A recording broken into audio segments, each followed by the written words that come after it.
Chapitre 1. La mise en place. La station silencieuse. Le village de Shenbridge, niché au cœur de la campagne anglaise, n'attirait guère l'attention. Ses rues étaient étroites, bordées de modestes cottages, et ses habitants évoluaient au rythme lent et régulier de la vie rurale.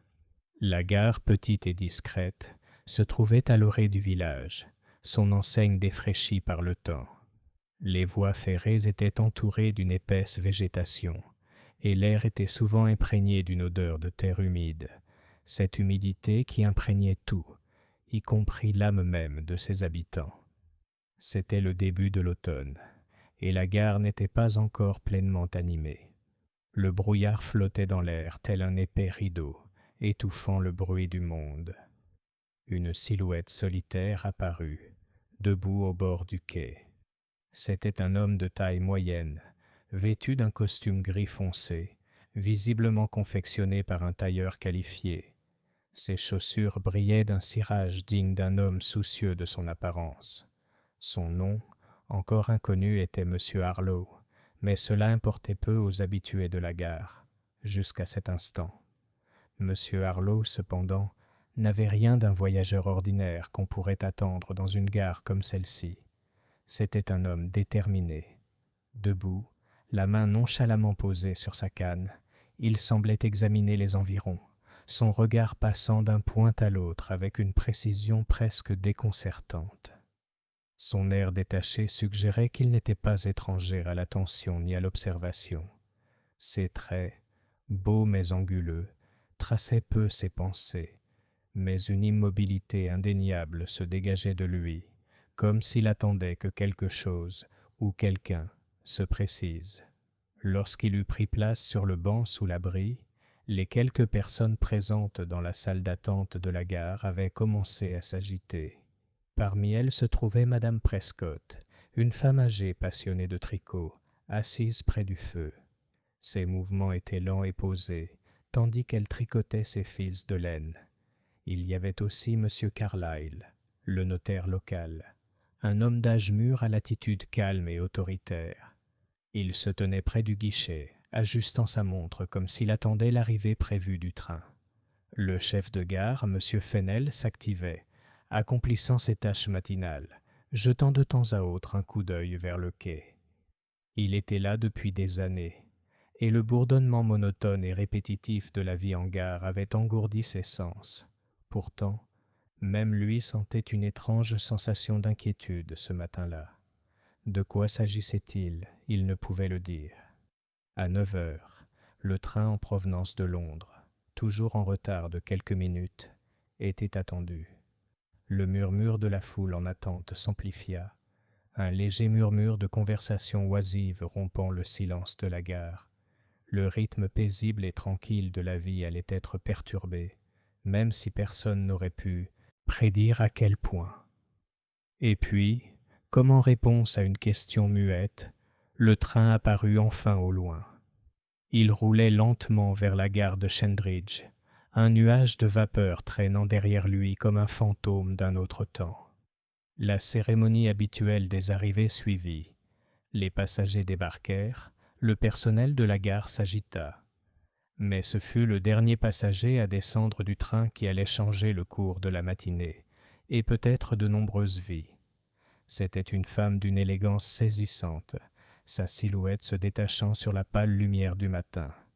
Vêtue d'un manteau de voyage vert foncé, le visage partiellement dissimulé par un voile, elle se déplaçait avec une grâce et une précision qui suggéraient qu'elle était habituée à l'attention, même si elle ne semblait pas la rechercher. Son regard, lorsqu'il se révélait brièvement, était sombre et intense, empreint d'une détermination à la fois calme et résolue. Son nom, à ce stade, n'avait plus d'importance, mais pour des raisons que Poirot finirait par comprendre, elle allait devenir la personne la plus cruciale de cet étrange événement.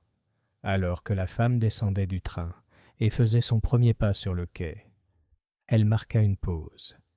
Un rapide coup d'œil à sa droite, et son regard se fixa sur la silhouette de M. Harlow, assis immobile sur le banc.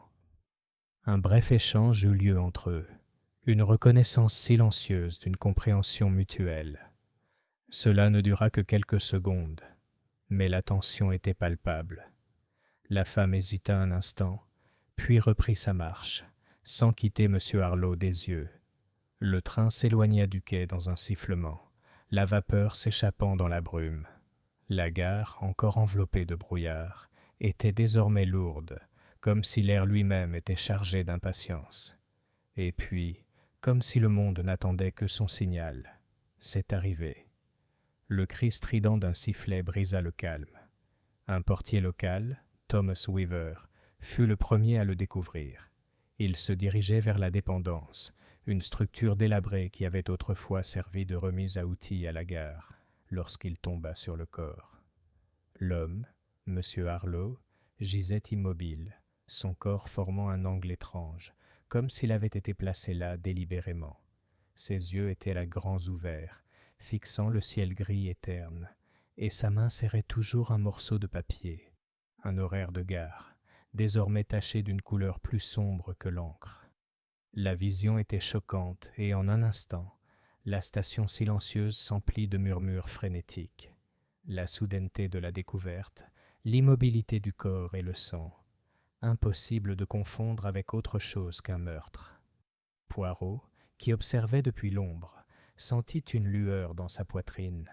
Aucune blessure visible, aucune cause de décès évidente. Son premier réflexe fut qu'il ne s'agissait pas d'un crime passionnel, mais plutôt d'un crime d'une grande précision. Un meurtre soigneusement planifié, déclenché par un esprit aussi calculé que les pas du temps. Et puis, tandis que la foule commençait à se rassembler autour du corps, le regard de Poirot se porta de nouveau vers la femme en vert. Elle se tenait maintenant au bord de la foule, sa posture inchangée, mais son regard contenait quelque chose de différent, de la peur, de la culpabilité, ou peut-être quelque chose de bien plus profond, de plus insaisissable. L'esprit vif et calculateur de Poirot, déjà à l'œuvre, commença à assembler les pièces du puzzle. Il y avait plus que ce que l'on pouvait voir. Chapitre 2. Le crime. Une découverte soudaine et choquante. Le brouillard s'épaississait, enveloppant la gare d'une lourdeur presque suffocante. Alors que la scène à la gare de Shendridge se transformait en un brouhaha chaotique de voix, étouffé par le brouillard oppressant, Hercule Poirot, les yeux plissés par une intense concentration, s'avança avec une autorité calme, comme si l'atmosphère tumultueuse de découverte et de confusion n'avait aucun effet sur lui. Il avait le contrôle, son esprit déjà en activité, examinant méthodiquement chaque détail de son environnement. C'était étrange, pensa Poirot, qu'un meurtre puisse survenir si soudainement. Pourtant, pour un esprit exercé, il s'inscrivait toujours dans un plan soigneusement élaboré, une séquence d'actions que l'on pouvait retracer, telle une suite d'événements menant à une conclusion inévitable. Le corps de M. Harlow gisait dans la clairière près de la dépendance délabrée, un endroit où peu de gens s'aventuraient. Sa position semblait presque délibérée, même si l'absence de signes immédiats de violence rendait difficile de déduire la cause de son décès. Il n'avait été ni poignardé ni blessé par balle, aucune flaque de sang ne coulait sous lui, à l'exception de la tache sombre sur le coin de l'horaire de la gare qu'il serrait dans sa main. Poirot s'agenouilla, scrutant la scène avec une précision silencieuse qui fit hésiter même le chef de gare, M. Fenel, dans ses tentatives de maintenir l'ordre. « Y a-t-il autre chose ?» demanda Poirot avec son accent français ciselé, sa voix apaisante dans un océan d'hystérie grandissante. M. Fenel, visiblement troublé, secoua la tête. « Rien, monsieur. Nous avons vérifié. Aucun signe de lutte, aucune arme. Le pauvre homme, il s'est effondré. » Le regard du détective resta fixé sur le corps, son esprit calculant à une vitesse incompréhensible. Il y avait une immobilité particulière dans la façon dont Harlow était étendu, une tension anormale dans la position même de ses membres. On aurait dit qu'il avait été placé délibérément à cet endroit, plutôt que d'y être tombé accidentellement. Pourtant, il n'y avait aucune trace de force.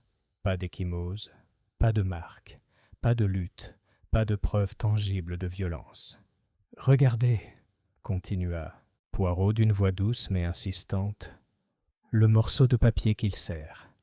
Qu'est-ce que c'est ?» Monsieur Fennel se pencha et, avec la plus grande précaution, retira délicatement le papier des mains de l'homme. Il le tendit à Poirot pour qu'il l'examine. C'est un horaire de gare, mais il est mouillé. On dirait qu'il a plu.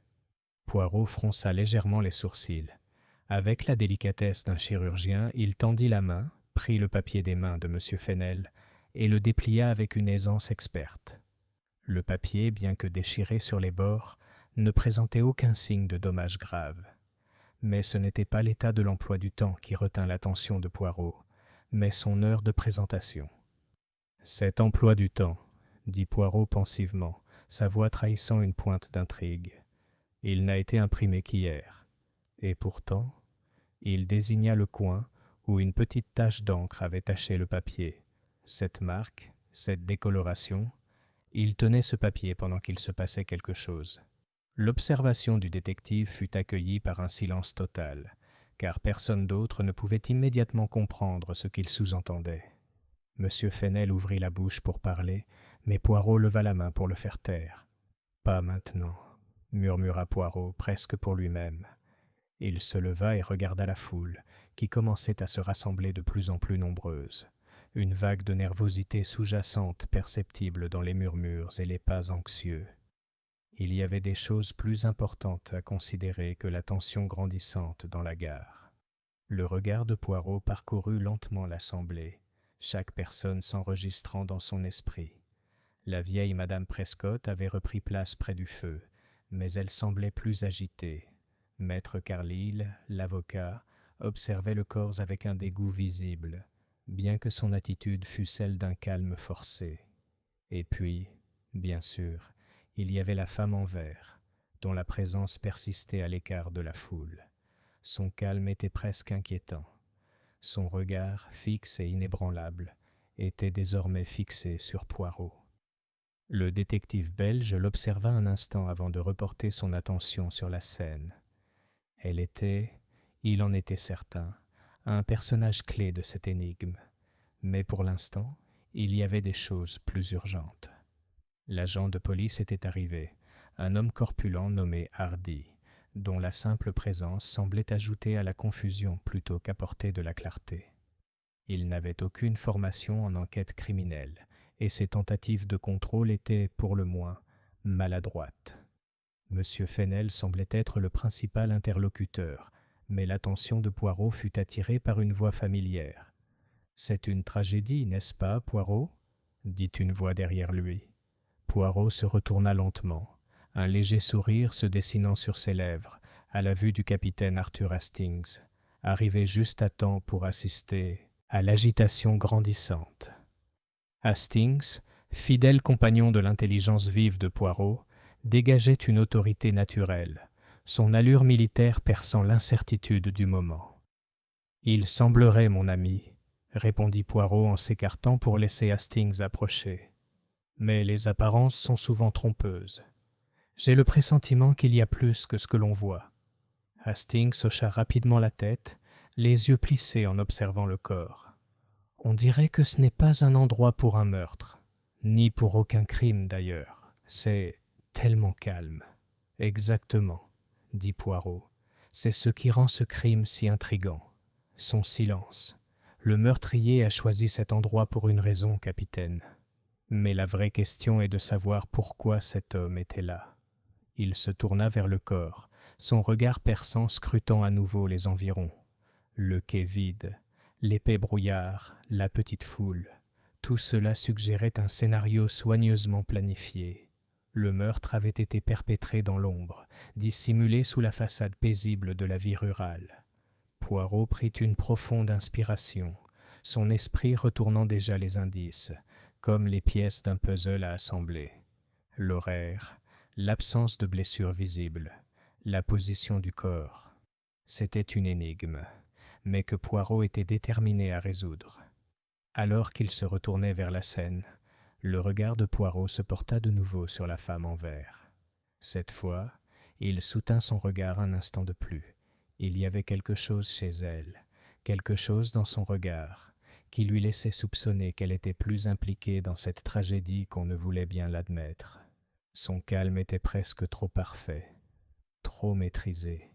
« Capitaine, » dit Poirot d'une voix calme mais ferme, « voyez-vous cette femme là-bas » Hastings hocha la tête. « Oui, c'est vrai. » « Et elle ?» Les lèvres de Poirot se pincèrent, son expression indéchiffrable. Observez-la attentivement. Elle en sait plus qu'elle ne le laisse paraître. Les pièces du puzzle commençaient à se mettre en place, mais Poirot savait qu'il valait mieux éviter de tirer des conclusions hâtives. Il y avait quelque chose de bien plus complexe en jeu, et il faudrait du temps pour le démêler. Pour l'instant, cependant, le jeu avait commencé. Chapitre 3. L'arrivée. Un nouvel esprit au travail. Un épais brouillard recouvrait le quai, créant une atmosphère fantomatique autour de la gare de Shendridge. On aurait dit que l'air lui-même avait absorbé la tension du moment, enveloppant tout d'un voile de mystère. Les détectives, professionnels et amateurs, évoluaient sur les lieux avec plus ou moins d'empressement, mais aucun avec autant de méthode qu'Hercule Poirot. Le chef de gare, M. Fennel, semblait de plus en plus agité. Le corps avait été transporté dans la petite salle d'attente, mais les rares preuves étaient insuffisantes pour tirer des conclusions. Il insistait néanmoins sur la nécessité de remédier à la gêne des villageois curieux. L'agent Hardy, l'agent de police local, semblait désemparé face à la foule grandissante. Si aucun d'eux n'était préparé aux subtilités d'une enquête criminelle, tous deux savaient une chose. Hercule Poirot était désormais impliqué, ce qui apportait un peu d'ordre à cette scène jusque-là chaotique. Poirot resta un instant immobile sur le quai, son regard sombre scrutant la gare. Il en observa chaque détail, la brume qui s'accrochait aux murs de pierre, les légères traces de suie laissées par le départ du train, et les petits rassemblements près de la salle d'attente. Pourtant, ce ne furent pas les environs tangibles qui retinrent son attention, mais le changement d'atmosphère, le malaise palpable qui semblait envahir tous les alentours. Tandis que l'agent fouillait dans son carnet, cherchant à organiser ses pensées, l'esprit de Poirot fonctionnait à toute vitesse, une machine à déduction en marche. Il avait déjà formulé plusieurs hypothèses, dont aucune ne pouvait être écartée. L'absence de signes de violence était curieuse. Il n'y avait ni armes, ni éclaboussure de sang, et pourtant M. Harlow était mort dans des circonstances suspectes. S'il s'était agi d'une crise cardiaque, les signes auraient été différents, comme une douleur ou une détresse soudaine. Mais son visage demeurait étrangement calme, figé dans ce regard terrible et vide. Plus Poirot réfléchissait, plus il comprenait que la clé de ce mystère ne résidait pas dans le corps lui-même, mais dans le moment et le lieu de sa découverte. Le calendrier, ce mince élément de preuve, semblait si insignifiant qu'on aurait pu le négliger. Pourtant, il avait retenu l'attention de Poirot. On aurait dit que la victime avait voulu qu'il soit retrouvé. Poirot se tourna vers le capitaine Hastings, qu'il avait discrètement rejoint au bord du quai, observant la scène avec son sang-froid habituel.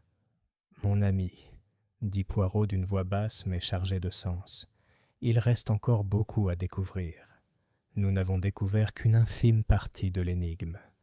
Un homme ne meurt pas simplement dans une station tranquille, sans raison apparente, sans blessure visible. Sa mort s'inscrit dans un ensemble plus vaste, inextricablement lié. » Hastings, toujours avide d'apprendre, hocha la tête, même si son visage trahissait sa confusion. « Mais Poirot, la façon dont cet homme a été retrouvé, c'est déconcertant. Qu'est-ce qui a bien pu causer sa mort? Qu'est-ce qui a bien pu le rendre si immobile ?» Poirot marqua une pause et ajusta le nœud de sa cravate, ses doigts rapides et exercés. « Il y a de nombreuses causes de décès, mon ami. Certaines sont immédiates, d'autres lentes, d'autres, comme celle-ci, subtiles. Nous devons examiner toutes les possibilités, mais une chose est sûre. La victime savait quelque chose ou quelqu'un. Ce n'était pas un homme ordinaire en route vers un village tranquille. Il était là pour une raison. » Hastings regarda la petite foule, suivant du regard Poirot. « Vous soupçonnez l'un d'eux, n'est-ce pas ? Quelqu'un ici » Les lèvres de Poirot s'étirèrent en un léger sourire, mais son regard restait perçant. « Ah, capitaine, telle était la question, n'est-ce pas ? Pour découvrir la vérité, il faut passer au crible les mensonges et les distractions. Il ne suffit pas de constater l'évidence. Il faut regarder plus loin. » Avant qu'Hastings puisse répondre, Poirot se dirigea vers la salle d'attente où le corps de M. Harlow avait été déposé. La porte était entr'ouverte, et Poirot s'arrêta sur le seuil, admirant le spectacle qui s'offrait à lui. Madame Prescott, toujours en train de tricoter, semblait s'être retirée dans ses pensées. M. Carlyle, l'avocat, se tenait près du coin, une main posée sur le menton, plongé dans ses pensées. Le regard de Poirot se posa sur la femme en vert. Elle se tenait au fond de la pièce, le visage à nouveau dissimulé par le voile. Mais sa posture, droite et posée, indiquait à Poirot qu'elle n'avait pas été ébranlée par les événements. Au contraire, elle semblait presque trop calme, trop indifférente à la scène qui se déroulait sous ses yeux. Une personne normale, pensa Poirot, serait choquée par la découverte d'un cadavre, surtout à une telle proximité. Le regard de Poirot s'attarda sur elle un instant encore avant de porter son attention sur le corps. L'agent parlait à M. Fennel, qui semblait de plus en plus anxieux. Poirot s'approcha du corps de M. Harlow, s'accroupissant pour l'examiner attentivement. Il tendit la main, saisit le bord de la veste de la victime et la souleva légèrement. Le tissu était encore chaud, mais la rigidité des muscles suggérait que la mort était survenue rapidement, mais sans violence. Poirot se leva, ses pensées s'éclaircissant. Il était temps de commencer l'interrogatoire. Il se tourna vers le groupe présent dans la salle. « Mes amis, dit-il d'une voix calme et autoritaire, j'aimerais m'adresser à chacun d'entre vous. Vous étiez tous présents lors de la tragédie. Il est impératif que je comprenne ce que chacun d'entre vous a vu ou n'a pas vu. Pour l'instant, nous n'aborderons pas les détails de la mort de M. Harlow. J'ai besoin de votre aide pour rassembler les faits. Le temps presse. » Un mouvement général se fit entendre tandis que le groupe hochait la tête, même si certains échangèrent des regards inquiets. La femme en vert n'avait pas bougé. Ses yeux, toujours cachés sous le voile, fixaient Poirot sans émotion. Son expression conservait un calme serein. Elle semblait la seule à ne pas au moins faire semblant d'être affectée par la situation. Les yeux perçants de Poirot se plissèrent imperceptiblement. Quelque chose chez elle, quelque chose qui avait attiré son attention plutôt, le rongeait. Il commencerait par elle. Mais avant cela, il se tourna vers le chef de gare. « Monsieur Fenouil, » commença Poirot, « dites-moi, à quelle fréquence le train arrive-t-il de Londres? Est-il à l'heure ?» Monsieur Fennel, visiblement nerveux mais désireux d'aider, hocha la tête. « D'habitude, il arrive à 8h30, mais ce matin, il a été retardé d'une vingtaine de minutes. Rien d'inhabituel, monsieur. »« 20 minutes. Et monsieur Harlow était-il dans le train ?» La voix de Poirot resta ferme, malgré le ton un peu tranchant de la question. « Je crois que oui, » répondit M. Fennel, les sourcils légèrement froncés. « Il est entré avec les autres passagers, mais nous n'avons pas parlé. » Poirot hocha la tête pensivement, puis se tourna vers la femme en vert, toujours immobile. « Madame, » dit-il d'une voix ferme mais douce, « si vous voulez bien vous approcher, j'aimerais vous parler. » La femme, sans hésitation, s'approcha du détective. Ses pas étaient calmes, mesurés, et lorsqu'elle s'arrêta devant Poirot, elle baissa légèrement son voile pour révéler les contours de son visage. « Je comprends que ce soit une période difficile. » commença Poirot, son regard scrutant son visage avec la précision d'un faucon. « Mais je dois vous demander, connaissiez-vous M. Harlow? L'aviez-vous déjà rencontré ?» Sa réponse fut froide, presque trop froide. « Non, je ne le connaissais pas. » Poirot l'observa attentivement, les yeux légèrement plissés. « Tu es descendu du train et tu as vu son corps, c'est ça ?» La femme hocha la tête. « C'est vrai. » Poirot marqua une pause, l'observant attentivement. Son calme semblait en contradiction avec la situation, une petite pièce du puzzle que Poirot commençait déjà à assembler. Il reviendrait vers elle, mais pas tout de suite. pas avant que les autres n'aient parlé. Et ainsi, avec les réponses cryptiques de la femme qui persistaient dans l'air, Poirot se tourna vers le groupe, prêt à commencer le délicat processus de découverte de leur vérité. Chapitre 4. Les questions commencent. Un réseau de secrets.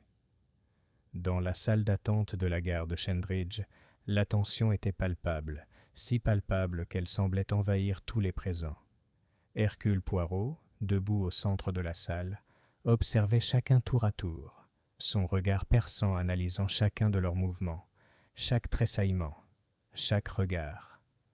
Son esprit travaillait déjà, tirant des conclusions, formant des schémas et écartant les détails superflus.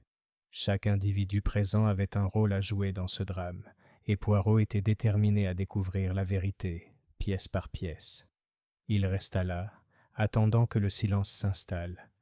Madame Prescott, la vieille dame qui tricotait près du feu, s'était arrêtée depuis longtemps, les mains jointes sur les genoux, jetant des regards furtifs aux autres. Monsieur Carlyle, l'avocat, restait debout près du coin le plus éloigné, l'expression indéchiffrable, bien que ses doigts tapotaient sans cesse la poche de son manteau. Le chef de gare, M. Fennel, rôdait nerveusement près de la fenêtre, tandis que l'agent Hardy s'agitait maladroitement près de la porte, visiblement dépassé. Le regard de Poirot s'attarda brièvement sur la femme en vert, dont l'air calme était presque troublant, contrastant avec l'atmosphère chargée qui l'entourait. Elle avait légèrement bougé, mais pas beaucoup, sa posture toujours aussi majestueuse, son voile occultant encore partiellement son visage. Poirot ne pouvait s'empêcher de se sentir au centre de tout, même si elle ne prononçait pas un mot. « Mes amis, » dit Poirot, rompant le silence de sa voix douce et posée, « l'heure est aux questions. La vérité est cachée parmi vous tous, mais ce n'est qu'en parlant franchement, en révélant vos pensées, que nous pouvons espérer la découvrir. » Madame Prescott cligna lentement des yeux, ajustant ses lunettes avant de répondre. « Je ne vois pas comment je peux vous aider. J'étais simplement assise près du feu, à m'occuper de mes affaires. Et puis, ce pauvre homme, je ne sais pas ce qui lui est arrivé. Je n'ai rien vu, monsieur Poirot. » Poirot la regarda un instant, son visage exprimant un intérêt poli. « Ah, mais vous avez dû entendre quelque chose, non? Peut-être des pas, ou le sifflet du train. Quelque chose d'inhabituel ?» Madame Prescott secoua lentement la tête, la voix tremblante. « Non, je n'ai rien entendu d'inhabituel. C'était calme, trop calme, à mon avis. Je tricotais et je ne fais pas trop attention au bruit, vous savez. Le brouillard donne l'impression que tout cela est lointain, non? Comme si on était dans un autre monde. » Poirot acquiesça d'un léger signe de tête, même s'il n'était pas pleinement satisfait. La vieille femme semblait plutôt inoffensive, mais il savait qu'il valait mieux ne pas congédier qui que ce soit si facilement. Tout le monde avait des secrets. Certains les cachaient simplement mieux que d'autres.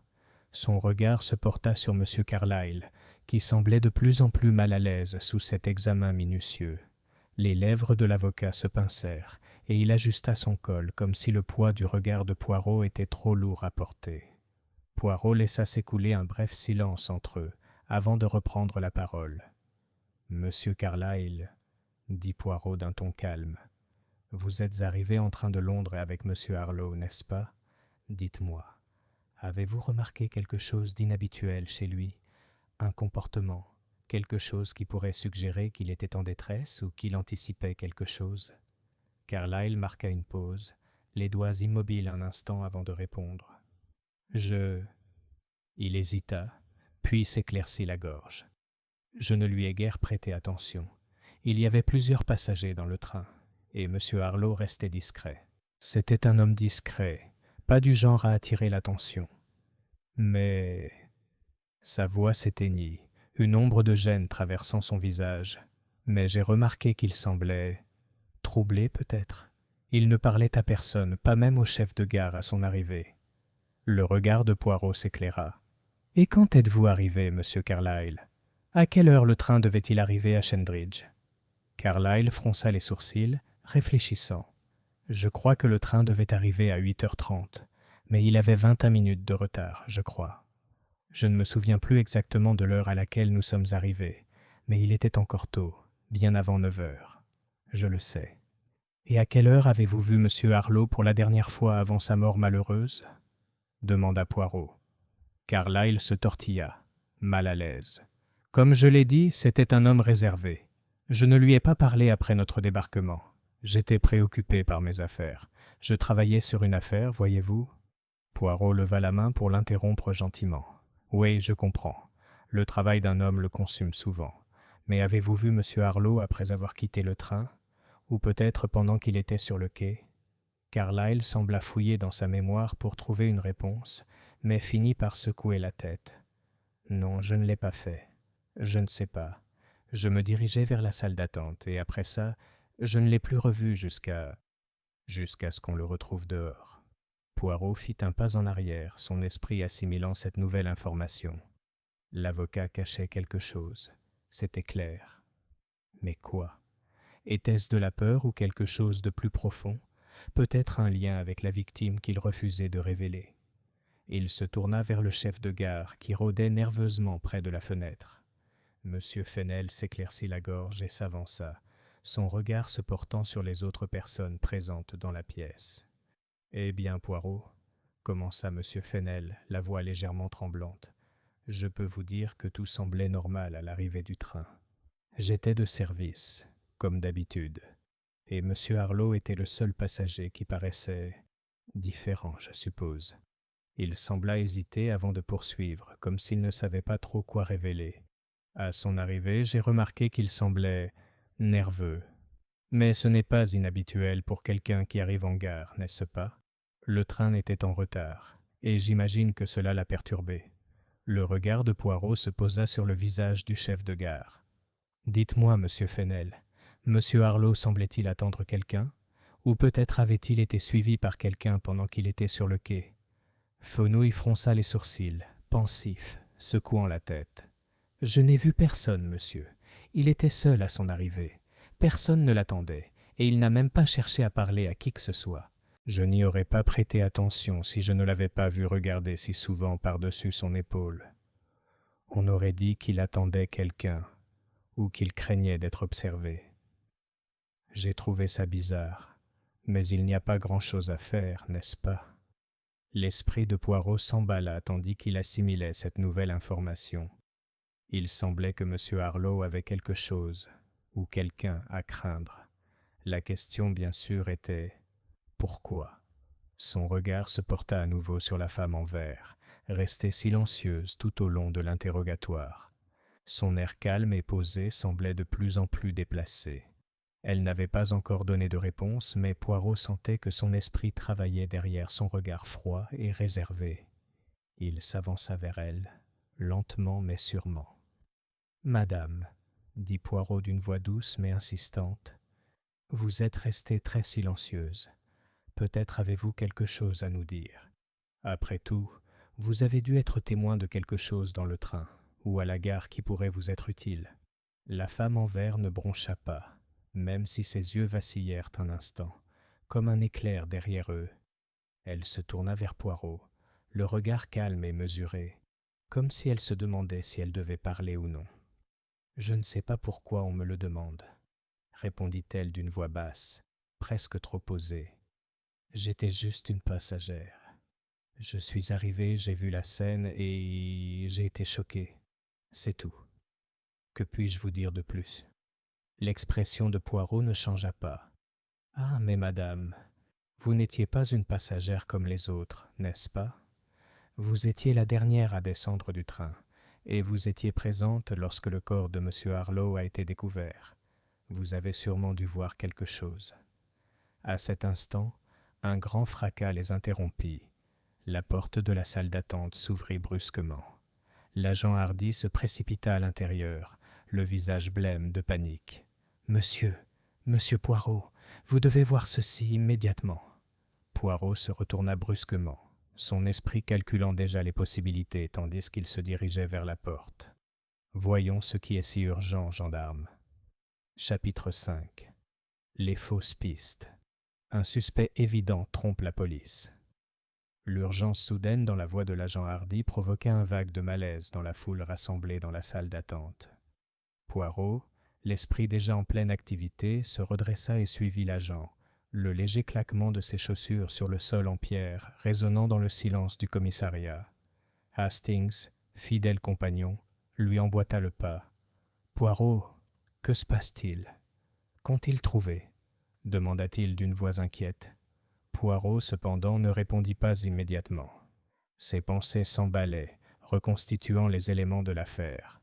La situation autour du corps de M. Harlow était étrange, mais en vérité, c'étaient les agissements des gens autour de lui qui intriguaient davantage l'inspecteur. Le fait que tout le monde dans ce petit commissariat semblait si prudent, chacun cachant juste assez pour entretenir les soupçons de Poirot. Il y avait quelque chose, quelqu'un, qui cachait quelque chose. Lorsqu'ils atteignirent la porte de la salle d'attente, l'agent Hardy était déjà à l'intérieur, parlant d'un ton pressant à M. Fennel. Le chef de gare se frottait les tempes, le visage rouge d'anxiété. Le regard perçant de Poirot embrasa rapidement la scène. Là, par terre, devant Hardy, se trouvait un petit morceau de papier froissé, les bords déchirés et tachés. Poirot s'agenouilla et, d'un geste précis, ramassa le papier. C'était un emploi du temps, sans aucun doute, mais ce n'était pas celui que M. Harlow tenait plus tôt. C'était un tout autre papier. Celui-ci était beaucoup plus ancien, l'encre était passée, les coins étaient recourbés par le temps. Il semblait avoir été jeté à la hâte, comme si quelqu'un avait tenté de le cacher. « C'est curieux », murmura Poirot. Il le déplia soigneusement, son regard scrutant les détails imprimés avec une précision rapide. Les dates avaient quelque chose d'étrange. L'emploi du temps, bien qu'ancien, avait été mis à jour au moins une fois ces derniers mois, mais il présentait des divergences avec l'actuel. « Qu'y a-t-il, Poirot ?» demanda Hastings, la voix plus alarmée. « Qu'est-ce que ça veut dire ?» Poirot se leva lentement, l'air pensif. « Cet horaire, capitaine, il ne date pas d'aujourd'hui, il date du mois dernier, mais il ne s'agit pas seulement d'une date. Les inscriptions sur le papier suggèrent que quelqu'un l'utilisait pour suivre des trains spécifiques, des trains non répertoriés dans l'horaire habituel. » Poirot parcourut à nouveau le papier du regard, à la recherche de quelque chose, n'importe quoi, qui pourrait le rapprocher de la vérité. « Il faut découvrir qui avait ce programme, » ajouta Poirot d'un ton ferme, l'esprit désormais absorbé. « Quelqu'un ici l'avait. Quelqu'un ici préparait quelque chose. » Il se tourna vers le groupe, les yeux légèrement plissés. « Ceci, je crois, est la première des nombreuses pièces de ce puzzle. » Mais Hastings, toujours prompt à voir l'évidence, anticipait déjà. « Vous ne pensez tout de même pas que M. Harlow avait cet emploi du temps sur lui, n'est-ce pas ? Il ne semble pas correspondre à celui qu'il avait auparavant. » Poirot sourit légèrement, mais son expression était dénuée d'humour. « Ah, Hastings, parfois les réponses évidentes sont celles qu'il faut le plus remettre en question. Mais non, M. Harlow ne portait pas cet emploi du temps. La question, je crois, est de savoir pourquoi quelqu'un d'autre l'avait. » À cet instant, M. Fennel s'éclaircit la gorge, la voix tendue par la frustration. « Mais qui cela pouvait-il bien être ? Je n'ai vu personne d'autre. Près de M. Harlow lorsque le corps a été retrouvé. Et je ne crois pas que quiconque ait eu accès au commissariat au moment du meurtre.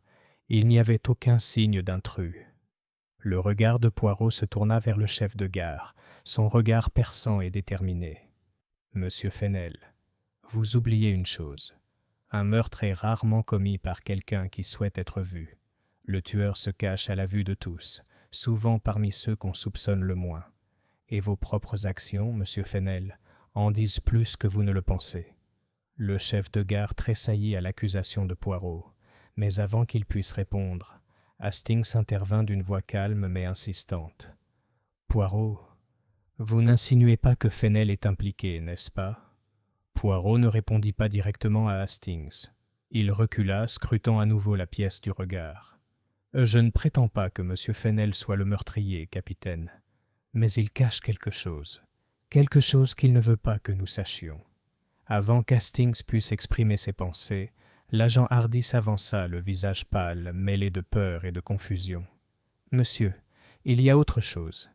Quelque chose d'étrange. » Le regard de Poirot se reporta sur l'agent, son intérêt piqué. « Qu'y a-t-il, agent ?»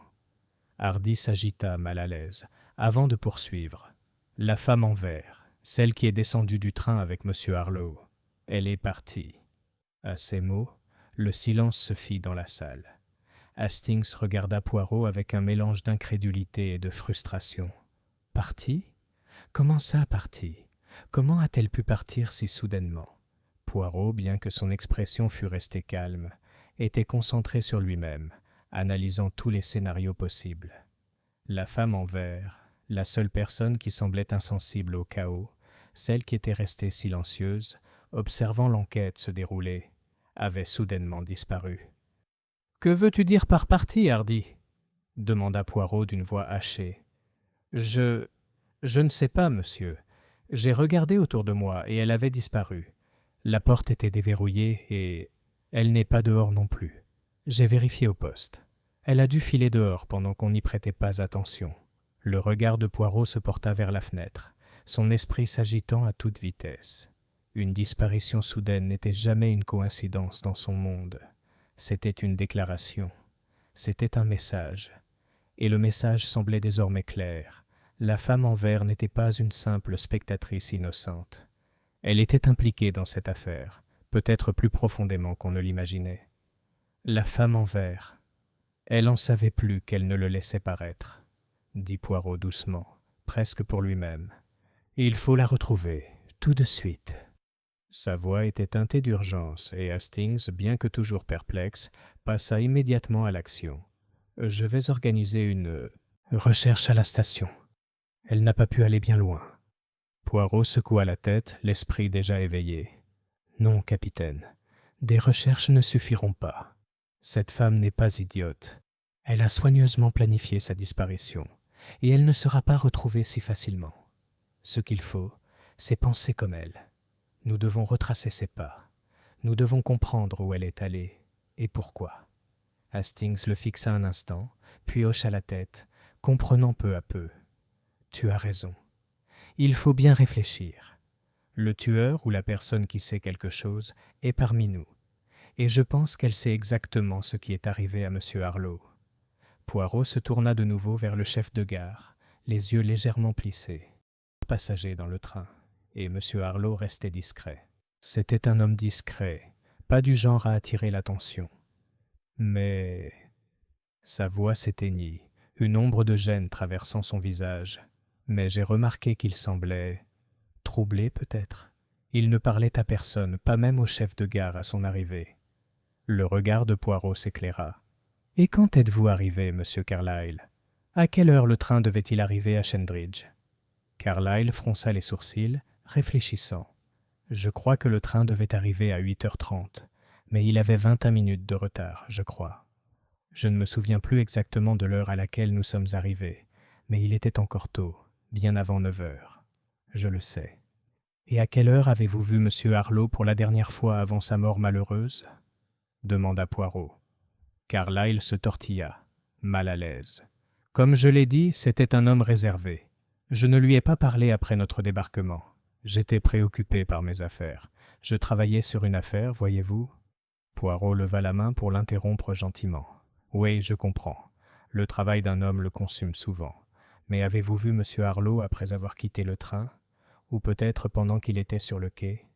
Carlyle sembla fouiller dans sa mémoire pour trouver une réponse, mais finit par secouer la tête. « Non, je ne l'ai pas fait. Je ne sais pas. Je me dirigeais vers la salle d'attente, et après ça, je ne l'ai plus revu jusqu'à ce qu'on le retrouve dehors. » Poirot fit un pas en arrière, son esprit assimilant cette nouvelle information. L'avocat cachait quelque chose, c'était clair. Mais quoi ? Était-ce de la peur ou quelque chose de plus profond ? Peut-être un lien avec la victime qu'il refusait de révéler. Il se tourna vers le chef de gare qui rôdait nerveusement près de la fenêtre. Monsieur Fennel s'éclaircit la gorge et s'avança, son regard se portant sur les autres personnes présentes dans la pièce. « Eh bien, Poirot, commença Monsieur Fennel, la voix légèrement tremblante, Je peux vous dire que tout semblait normal à l'arrivée du train. J'étais de service, comme d'habitude, et M. Harlow était le seul passager qui paraissait différent, je suppose. Il sembla hésiter avant de poursuivre, comme s'il ne savait pas trop quoi révéler. À son arrivée, j'ai remarqué qu'il semblait nerveux. Mais ce n'est pas inhabituel pour quelqu'un qui arrive en gare, n'est-ce pas? Le train était en retard, et j'imagine que cela l'a perturbé. Le regard de Poirot se posa sur le visage du chef de gare. « Dites-moi, monsieur Fenel, monsieur Harlow semblait-il attendre quelqu'un? Ou peut-être avait-il été suivi par quelqu'un pendant qu'il était sur le quai ?» Fenouil fronça les sourcils, pensif, secouant la tête. « Je n'ai vu personne, monsieur. Il était seul à son arrivée. Personne ne l'attendait, et il n'a même pas cherché à parler à qui que ce soit. Je n'y aurais pas prêté attention si je ne l'avais pas vu regarder si souvent par-dessus son épaule. On aurait dit qu'il attendait quelqu'un, ou qu'il craignait d'être observé. J'ai trouvé ça bizarre, mais il n'y a pas grand-chose à faire, n'est-ce pas? » L'esprit de Poirot s'emballa tandis qu'il assimilait cette nouvelle information. Il semblait que M. Harlow avait quelque chose, ou quelqu'un à craindre. La question, bien sûr, était « Pourquoi ?» Son regard se porta à nouveau sur la femme en vert, restée silencieuse tout au long de l'interrogatoire. Son air calme et posé semblait de plus en plus déplacé. Elle n'avait pas encore donné de réponse, mais Poirot sentait que son esprit travaillait derrière son regard froid et réservé. Il s'avança vers elle, lentement mais sûrement. « Madame, » dit Poirot d'une voix douce mais insistante, « vous êtes restée très silencieuse. Peut-être avez-vous quelque chose à nous dire. Après tout, vous avez dû être témoin de quelque chose dans le train, ou à la gare qui pourrait vous être utile. » La femme en vert ne broncha pas, même si ses yeux vacillèrent un instant, comme un éclair derrière eux. Elle se tourna vers Poirot, le regard calme et mesuré, comme si elle se demandait si elle devait parler ou non. « Je ne sais pas pourquoi on me le demande, » répondit-elle d'une voix basse, presque trop posée. « J'étais juste une passagère. Je suis arrivée, j'ai vu la scène et j'ai été choquée. C'est tout. Que puis-je vous dire de plus ?» L'expression de Poirot ne changea pas. « Ah, mais madame, vous n'étiez pas une passagère comme les autres, n'est-ce pas? Vous étiez la dernière à descendre du train, et vous étiez présente lorsque le corps de M. Harlow a été découvert. Vous avez sûrement dû voir quelque chose. » À cet instant, un grand fracas les interrompit. La porte de la salle d'attente s'ouvrit brusquement. L'agent Hardy se précipita à l'intérieur, le visage blême de panique. « Monsieur Poirot, vous devez voir ceci immédiatement. » Poirot se retourna brusquement, son esprit calculant déjà les possibilités tandis qu'il se dirigeait vers la porte. « Voyons ce qui est si urgent, gendarme. » Chapitre 5. Les fausses pistes. Un suspect évident trompe la police.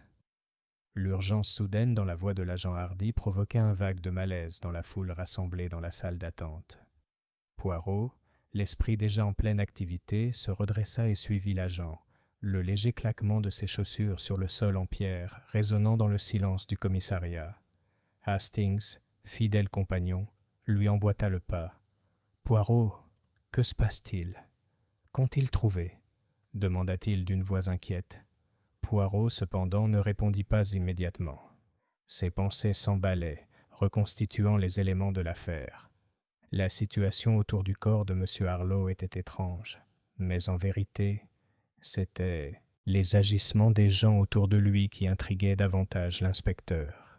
Le fait que tout le monde dans ce petit commissariat semblait si prudent, chacun cachant juste assez pour entretenir les soupçons de Poirot. Il y avait quelque chose, quelqu'un qui cachait quelque chose. Lorsqu'ils atteignirent la porte de la salle d'attente, l'agent Hardy était déjà à l'intérieur, parlant d'un ton pressant à M. Fenel. Le chef de gare se frottait les tempes, le visage rouge d'anxiété. Le regard perçant de Poirot embrasa rapidement la scène. Là, par terre, devant Hardy, se trouvait un petit morceau de papier froissé, les bords déchirés et tachés. Poirot s'agenouilla et, d'un geste précis, ramassa le papier. C'était un emploi du temps, sans aucun doute, mais ce n'était pas celui que M. Harlow tenait plus tôt. C'était un tout autre papier. Celui-ci était beaucoup plus ancien, l'encre était passée, les coins étaient recourbés par le temps. Il semblait avoir été jeté à la hâte, comme si quelqu'un avait tenté de le cacher. « C'est curieux », murmura Poirot. Il le déplia soigneusement, son regard scrutant les détails imprimés avec une précision rapide. Les dates avaient quelque chose d'étrange. L'emploi du temps, bien qu'ancien, avait été mis à jour au moins une fois ces derniers mois, mais il présentait des divergences avec l'actuel. « Qu'y a-t-il, Poirot ?» demanda Hastings, la voix plus alarmée. « Qu'est-ce que ça veut dire ?» Poirot se leva lentement, l'air pensif. « Cet horaire, capitaine, il ne date pas d'aujourd'hui, il date du mois dernier, mais il ne s'agit pas seulement d'une date. Les inscriptions sur le papier suggèrent que quelqu'un l'utilisait pour suivre des trains spécifiques, des trains non répertoriés dans l'horaire habituel. » Poirot parcourut à nouveau le papier du regard, à la recherche de quelque chose, n'importe quoi, qui pourrait le rapprocher de la vérité. « Il faut découvrir qui avait ce programme, » ajouta Poirot d'un ton ferme, l'esprit désormais absorbé. « Quelqu'un ici l'avait. Quelqu'un ici préparait quelque chose. » Il se tourna vers le groupe, les yeux légèrement plissés. « Ceci, je crois, est la première des nombreuses pièces de ce puzzle. » Mais Hastings, toujours prompt à voir l'évidence, anticipait déjà. « Vous ne pensez tout de même pas que M. Harlow avait cet emploi du temps sur lui, n'est-ce pas ? Il ne semble pas correspondre à celui qu'il avait auparavant. » Poirot sourit légèrement, mais son expression était dénuée d'humour. « Ah, Hastings, parfois les réponses évidentes sont celles qu'il faut le plus remettre en question. Mais non, M. Harlow ne portait pas cet emploi du temps. La question, je crois, est de savoir pourquoi quelqu'un d'autre l'avait. » À cet instant, M. Fennel s'éclaircit la gorge, la voix tendue par la frustration. « Mais qui cela pouvait-il bien être ? Je n'ai vu personne d'autre. » Près de M. Harlow lorsque le corps a été retrouvé. Et je ne crois pas que quiconque ait eu accès au commissariat au moment du meurtre. Il n'y avait aucun signe d'intrus. Le regard de Poirot se tourna vers le chef de gare, son regard perçant et déterminé. « Monsieur Fennel, vous oubliez une chose. Un meurtre est rarement commis par quelqu'un qui souhaite être vu. Le tueur se cache à la vue de tous, souvent parmi ceux qu'on soupçonne le moins. Et vos propres actions, Monsieur Fennel, en disent plus que vous ne le pensez. » Le chef de gare tressaillit à l'accusation de Poirot, mais avant qu'il puisse répondre, Hastings intervint d'une voix calme mais insistante. « Poirot, vous n'insinuez pas que Fennel est impliqué, n'est-ce pas ?» Poirot ne répondit pas directement à Hastings. Il recula, scrutant à nouveau la pièce du regard. « Je ne prétends pas que M. Fennel soit le meurtrier, capitaine, mais il cache quelque chose qu'il ne veut pas que nous sachions. » Avant qu'Hastings puisse exprimer ses pensées, l'agent Hardy s'avança, le visage pâle, mêlé de peur et de confusion. « Monsieur, il y a autre chose, quelque chose d'étrange. » Le regard de Poirot se reporta sur l'agent, son intérêt piqué. « Qu'y a-t-il, agent ?» Hardy s'agita, mal à l'aise, avant de poursuivre. « La femme en vert, celle qui est descendue du train avec M. Harlow. Elle est partie. » À ces mots, le silence se fit dans la salle. Hastings regarda Poirot avec un mélange d'incrédulité et de frustration. « Partie ? Comment ça, partie ? Comment a-t-elle pu partir si soudainement ?» Poirot, bien que son expression fût restée calme, était concentré sur lui-même, analysant tous les scénarios possibles. La femme en vert, la seule personne qui semblait insensible au chaos, celle qui était restée silencieuse, observant l'enquête se dérouler, avait soudainement disparu. « Que veux-tu dire par partie, Hardy ?» demanda Poirot d'une voix hachée. « Je ne sais pas, monsieur. J'ai regardé autour de moi et elle avait disparu. La porte était déverrouillée et elle n'est pas dehors non plus. J'ai vérifié au poste. Elle a dû filer dehors pendant qu'on n'y prêtait pas attention. » Le regard de Poirot se porta vers la fenêtre, son esprit s'agitant à toute vitesse. Une disparition soudaine n'était jamais une coïncidence dans son monde. C'était une déclaration. C'était un message. Et le message semblait désormais clair. La femme en vert n'était pas une simple spectatrice innocente. Elle était impliquée dans cette affaire, peut-être plus profondément qu'on ne l'imaginait. La femme en vert. Elle en savait plus qu'elle ne le laissait paraître, dit Poirot doucement, presque pour lui-même. Il faut la retrouver, tout de suite. Sa voix était teintée d'urgence, et Hastings, bien que toujours perplexe, passa immédiatement à l'action. Je vais organiser une recherche à la station. Elle n'a pas pu aller bien loin. Poirot secoua la tête, l'esprit déjà éveillé. Non, capitaine, des recherches ne suffiront pas. Cette femme n'est pas idiote. Elle a soigneusement planifié sa disparition, et elle ne sera pas retrouvée si facilement. Ce qu'il faut, c'est penser comme elle. Nous devons retracer ses pas. Nous devons comprendre où elle est allée et pourquoi. Hastings le fixa un instant, puis hocha la tête, comprenant peu à peu. Tu as raison. Il faut bien réfléchir. Le tueur ou la personne qui sait quelque chose est parmi nous, et je pense qu'elle sait exactement ce qui est arrivé à M. Harlow. Poirot se tourna de nouveau vers le chef de gare, les yeux légèrement plissés. Passager dans le train, et M. Harlow restait discret. C'était un homme discret, pas du genre à attirer l'attention. Mais sa voix s'éteignit, une ombre de gêne traversant son visage. Mais j'ai remarqué qu'il semblait troublé peut-être. Il ne parlait à personne, pas même au chef de gare à son arrivée. Le regard de Poirot s'éclaira. « Et quand êtes-vous arrivé, monsieur Carlyle? À quelle heure le train devait-il arriver à Shendridge ?» Carlyle fronça les sourcils, réfléchissant. « Je crois que le train devait arriver à 8h30, mais il avait 21 minutes de retard, je crois. Je ne me souviens plus exactement de l'heure à laquelle nous sommes arrivés, mais il était encore tôt, bien avant 9h. Je le sais. Et à quelle heure avez-vous vu M. Harlow pour la dernière fois avant sa mort malheureuse ?» demanda Poirot. Carlyle se tortilla, mal à l'aise. « Comme je l'ai dit, c'était un homme réservé. Je ne lui ai pas parlé après notre débarquement.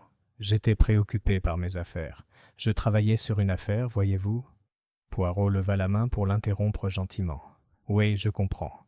Le travail d'un homme le consume souvent. Mais avez-vous vu M. Harlow après avoir quitté le train ? Ou peut-être pendant qu'il était sur le quai ?» Carlyle sembla fouiller dans sa mémoire pour trouver une réponse, mais finit par secouer la tête. « Non, je ne l'ai pas fait. Je ne sais pas. Je me dirigeais vers la salle d'attente, et après ça, je ne l'ai plus revu jusqu'à ce qu'on le retrouve dehors. » Poirot fit un pas en arrière, son esprit assimilant cette nouvelle information. L'avocat cachait quelque chose, c'était clair. Mais quoi ? Était-ce de la peur ou quelque chose de plus profond ? Peut-être un lien avec la victime qu'il refusait de révéler. Il se tourna vers le chef de gare qui rôdait nerveusement près de la fenêtre. Monsieur Fennel s'éclaircit la gorge et s'avança, son regard se portant sur les autres personnes présentes dans la pièce. « Eh bien, Poirot, » commença monsieur Fennel, la voix légèrement tremblante, « je peux vous dire que tout semblait normal à l'arrivée du train. J'étais de service, comme d'habitude. Et M. Harlow était le seul passager qui paraissait différent, je suppose. » Il sembla hésiter avant de poursuivre, comme s'il ne savait pas trop quoi révéler. À son arrivée, j'ai remarqué qu'il semblait nerveux. Mais ce n'est pas inhabituel pour quelqu'un qui arrive en gare, n'est-ce pas? Le train était en retard, et j'imagine que cela l'a perturbé. Le regard de Poirot se posa sur le visage du chef de gare. « Dites-moi, monsieur Fennel, M. Harlow semblait-il attendre quelqu'un? Ou peut-être avait-il été suivi par quelqu'un pendant qu'il était sur le quai ?» Fenouil fronça les sourcils, pensif, secouant la tête. « Je n'ai vu personne, monsieur. Il était seul à son arrivée. Personne ne l'attendait, et il n'a même pas cherché à parler à qui que ce soit. Je n'y aurais pas prêté attention si je ne l'avais pas vu regarder si souvent par-dessus son épaule. On aurait dit qu'il attendait quelqu'un, ou qu'il craignait d'être observé. J'ai trouvé ça bizarre, mais il n'y a pas grand-chose à faire, n'est-ce pas ?»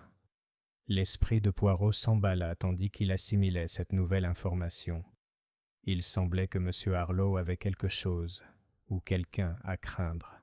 La question, bien sûr, était « Pourquoi ?»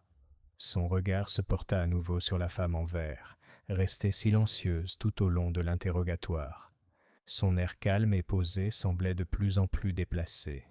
Elle n'avait pas encore donné de réponse, mais Poirot sentait que son esprit travaillait derrière son regard froid et réservé. Il s'avança vers elle, lentement mais sûrement. « Madame, » dit Poirot d'une voix douce mais insistante, « vous êtes restée très silencieuse. Peut-être avez-vous quelque chose à nous dire. Après tout, vous avez dû être témoin de quelque chose dans le train ou à la gare qui pourrait vous être utile. » La femme en vert ne broncha pas, même si ses yeux vacillèrent un instant, comme un éclair derrière eux. Elle se tourna vers Poirot, le regard calme et mesuré, comme si elle se demandait si elle devait parler ou non. « Je ne sais pas pourquoi on me le demande, » répondit-elle d'une voix basse, presque trop posée. « J'étais juste une passagère. Je suis arrivée, j'ai vu la scène et j'ai été choquée. C'est tout. Que puis-je vous dire de plus ?» L'expression de Poirot ne changea pas. « Ah, mais madame, vous n'étiez pas une passagère comme les autres, n'est-ce pas? Vous étiez la dernière à descendre du train, et vous étiez présente lorsque le corps de M. Harlow a été découvert. Vous avez sûrement dû voir quelque chose. » À cet instant, un grand fracas les interrompit. La porte de la salle d'attente s'ouvrit brusquement. L'agent Hardy se précipita à l'intérieur, le visage blême de panique. « Monsieur Poirot, vous devez voir ceci immédiatement. » Poirot se retourna brusquement, son esprit calculant déjà les possibilités tandis qu'il se dirigeait vers la porte. « Voyons ce qui est si urgent, gendarme. » Chapitre 5. Les fausses pistes. Un suspect évident trompe la police. L'urgence soudaine dans la voix de l'agent Hardy provoqua un vague de malaise dans la foule rassemblée dans la salle d'attente. Poirot, l'esprit déjà en pleine activité, se redressa et suivit l'agent, le léger claquement de ses chaussures sur le sol en pierre résonnant dans le silence du commissariat. Hastings, fidèle compagnon, lui emboîta le pas. « Poirot, que se passe-t-il? Qu'ont-ils trouvé ?» demanda-t-il d'une voix inquiète. Poirot, cependant, ne répondit pas immédiatement. Ses pensées s'emballaient, reconstituant les éléments de l'affaire. La situation autour du corps de M. Harlow était étrange, mais en vérité, c'étaient les agissements des gens autour de lui qui intriguaient davantage l'inspecteur. Le fait que tout le monde dans ce petit commissariat semblait si prudent, chacun cachant juste assez pour entretenir les soupçons de Poirot. Il y avait quelque chose, quelqu'un qui cachait quelque chose.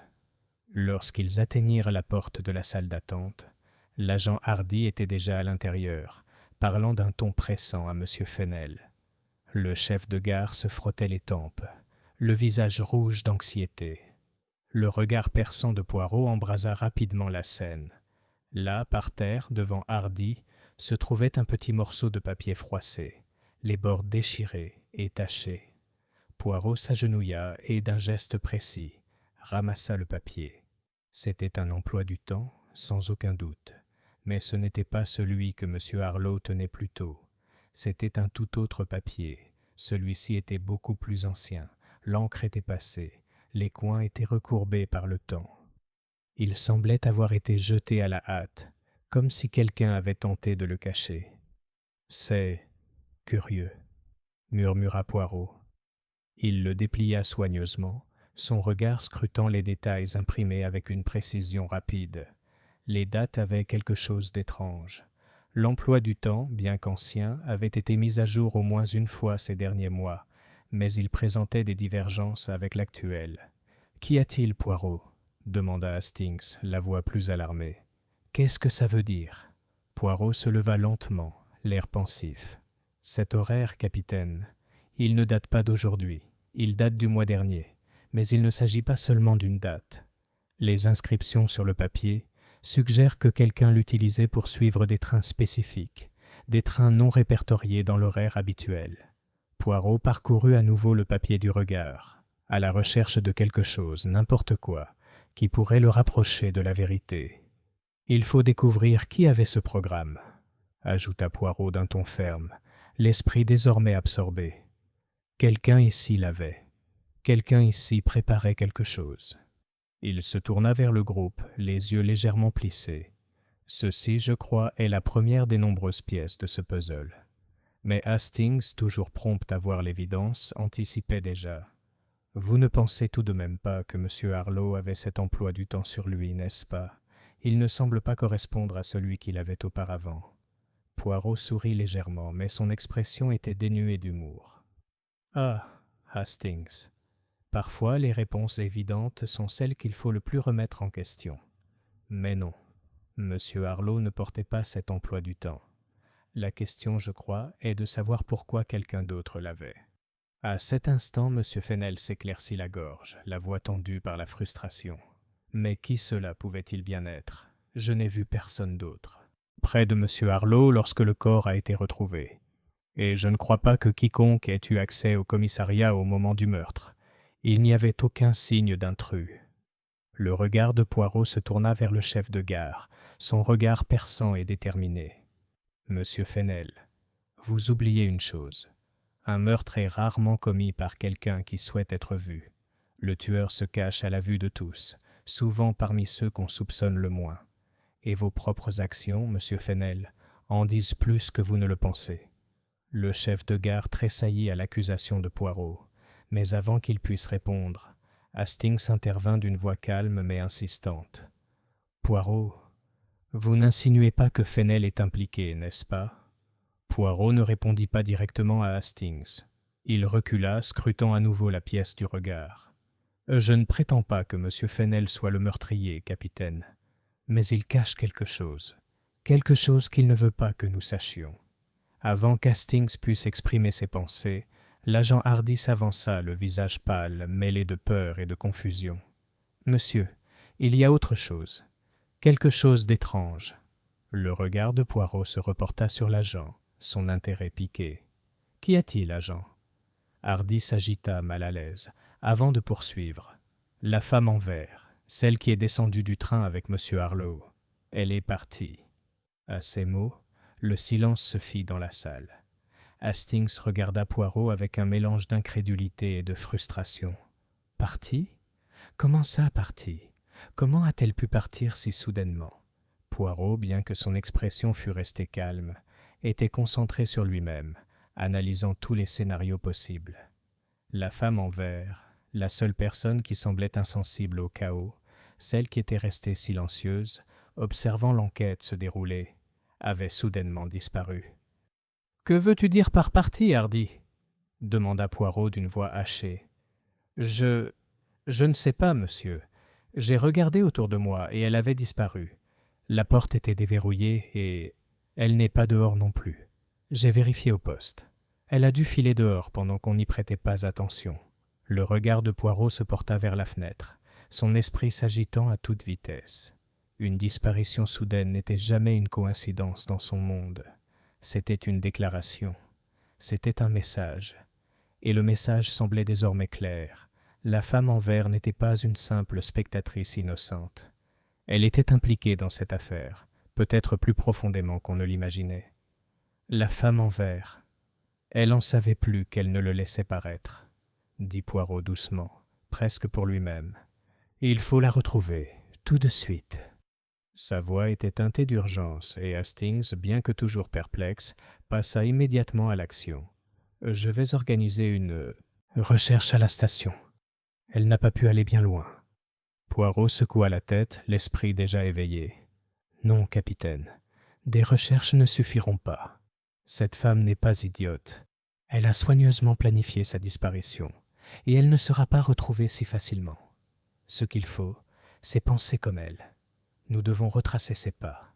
Nous devons comprendre où elle est allée et pourquoi. » Hastings le fixa un instant, puis hocha la tête, comprenant peu à peu. « Tu as raison. Il faut bien réfléchir. Le tueur ou la personne qui sait quelque chose est parmi nous, et je pense qu'elle sait exactement ce qui est arrivé à M. Harlow. » Poirot se tourna de nouveau vers le chef de gare, les yeux légèrement plissés. Passager dans le train, et M. Harlow restait discret. C'était un homme discret, pas du genre à attirer l'attention.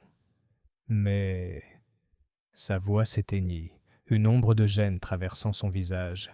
Mais j'ai remarqué qu'il semblait troublé peut-être. Il ne parlait à personne, pas même au chef de gare à son arrivée. Le regard de Poirot s'éclaira. « Et quand êtes-vous arrivé, monsieur Carlyle? À quelle heure le train devait-il arriver à Shendridge? Carlyle fronça les sourcils, réfléchissant.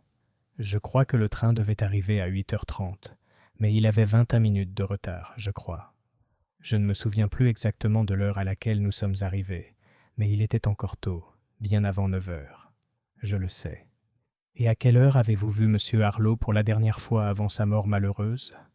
Demanda Poirot. Carlyle se tortilla, mal à l'aise. Comme je l'ai dit, c'était un homme réservé. Je ne lui ai pas parlé après notre débarquement.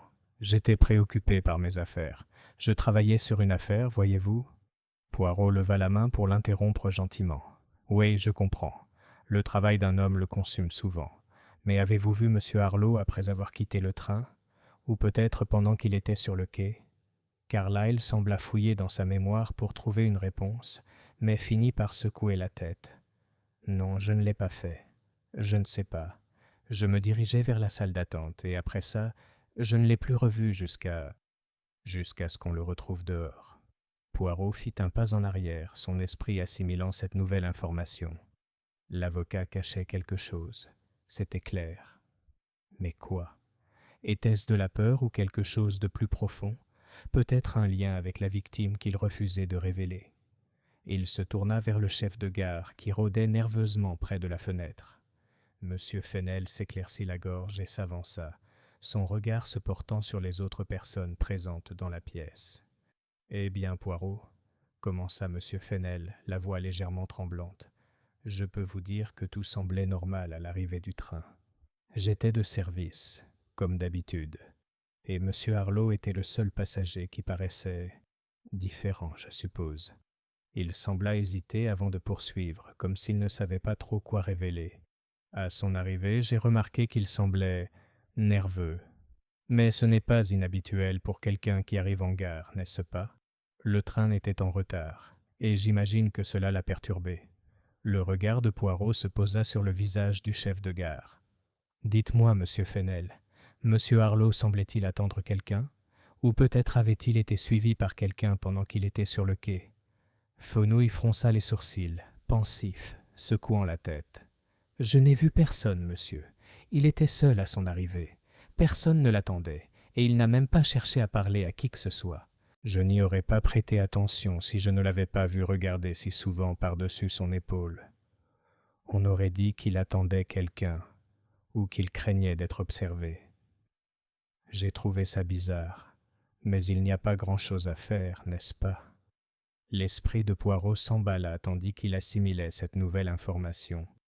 Il semblait que M. Harlow avait quelque chose, ou quelqu'un à craindre. La question, bien sûr, était « Pourquoi ?» Son regard se porta à nouveau sur la femme en vert, restée silencieuse tout au long de l'interrogatoire. Son air calme et posé semblait de plus en plus déplacé. Elle n'avait pas encore donné de réponse, mais Poirot sentait que son esprit travaillait derrière son regard froid et réservé. Il s'avança vers elle, lentement mais sûrement.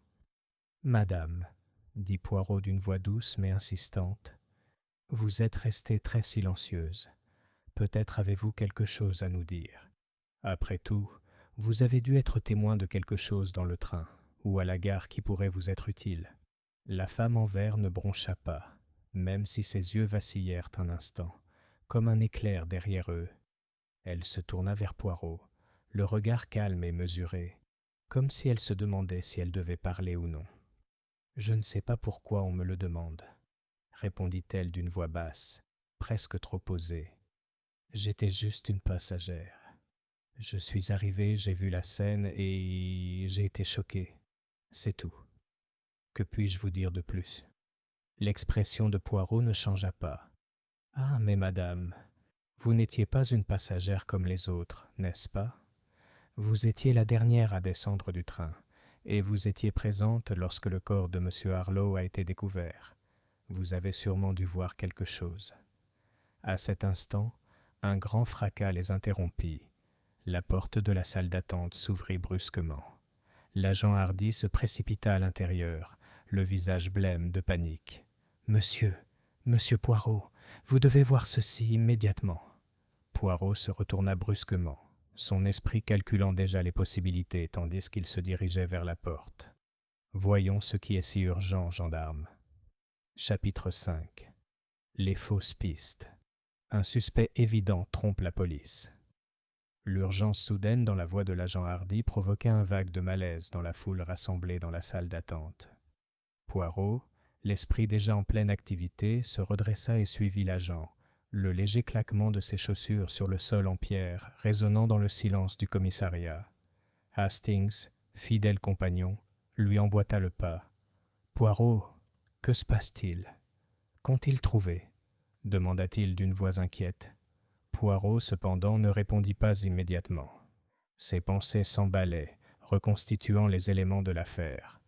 La situation autour du corps de M. Harlow était étrange, mais en vérité, c'étaient les agissements des gens autour de lui qui intriguaient davantage l'inspecteur. Le fait que tout le monde dans ce petit commissariat semblait si prudent, chacun cachant juste assez pour entretenir les soupçons de Poirot. Il y avait quelque chose, quelqu'un, qui cachait quelque chose. Lorsqu'ils atteignirent la porte de la salle d'attente, l'agent Hardy était déjà à l'intérieur, parlant d'un ton pressant à M. Fennel. Le chef de gare se frottait les tempes, le visage rouge d'anxiété. Le regard perçant de Poirot embrasa rapidement la scène. Là, par terre, devant Hardy, se trouvait un petit morceau de papier froissé, les bords déchirés et tachés. Poirot s'agenouilla et, d'un geste précis, ramassa le papier. C'était un emploi du temps, sans aucun doute, mais ce n'était pas celui que M. Harlow tenait plus tôt. C'était un tout autre papier. Celui-ci était beaucoup plus ancien, l'encre était passée, les coins étaient recourbés par le temps. Il semblait avoir été jeté à la hâte, comme si quelqu'un avait tenté de le cacher. « C'est curieux », murmura Poirot. Il le déplia soigneusement, son regard scrutant les détails imprimés avec une précision rapide. Les dates avaient quelque chose d'étrange. L'emploi du temps, bien qu'ancien, avait été mis à jour au moins une fois ces derniers mois, mais il présentait des divergences avec l'actuel. « Qu'y a-t-il, Poirot ?» demanda Hastings, la voix plus alarmée. « Qu'est-ce que ça veut dire ?» Poirot se leva lentement, l'air pensif. « Cet horaire, capitaine, il ne date pas d'aujourd'hui, il date du mois dernier, mais il ne s'agit pas seulement d'une date. Les inscriptions sur le papier suggèrent que quelqu'un l'utilisait pour suivre des trains spécifiques, des trains non répertoriés dans l'horaire habituel. » Poirot parcourut à nouveau le papier du regard, à la recherche de quelque chose, n'importe quoi, qui pourrait le rapprocher de la vérité.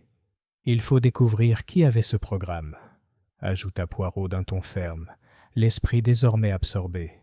« Quelqu'un ici l'avait.